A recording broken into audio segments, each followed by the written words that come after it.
سلام همراهان عزیز، امیدوارم همگی خوب و سلامت و عافیت و سری حال هستید. هر جای باشید شاد و خندان و مسرور بمانید، زیرا انسانیت حق زیبا زندگی کردن و حق شاد بودن را دارد. عزیزان، میخوام درباره ایده برای شما یک مثال بیارم. با اندیشه من در عصر 21، یعنی عصر 21 را در برابر عصر امکانیت ها گفتن، همچنین عصر ایده گفتن نیز درست میگیرد، چون هر نفر ایده دارد و با ایده های درست کار میکند و حتما موفق میشود. یک داستان است درباره ایده که بسیار فکر میکنم جالب است و آن رو میخوام برای شما عزیزان نقل کنم. میگن که سگ و همراه فیل هر دو در یک روز باردار شدند.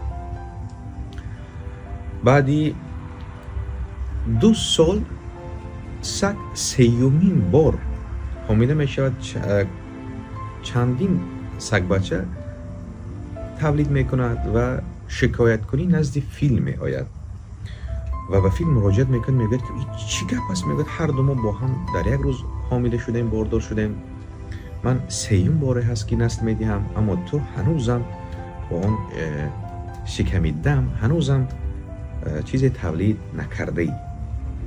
فیل می گوید، در جواب می گوید که درست می گویی، تو در این ظرف 2 سال 3 بار سگ‌های زیاد تولید کردی که حتی انسان‌ها از نزد خود دور میکنند و به آنها اهمیتی نمیدهند.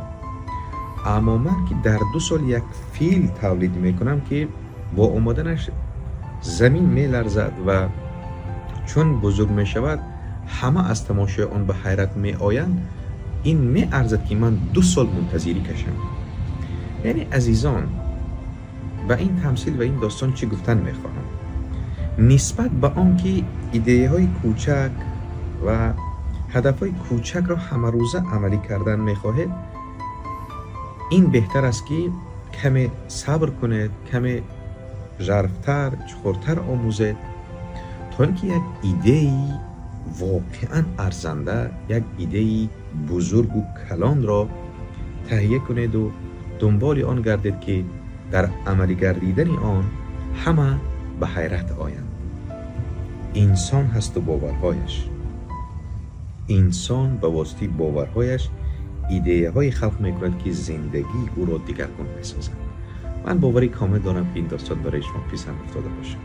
اگر ها، لایک و کامنت را فراموش نکنید و مرکز خیرت بمانید تا بهترین حالا بشنوید.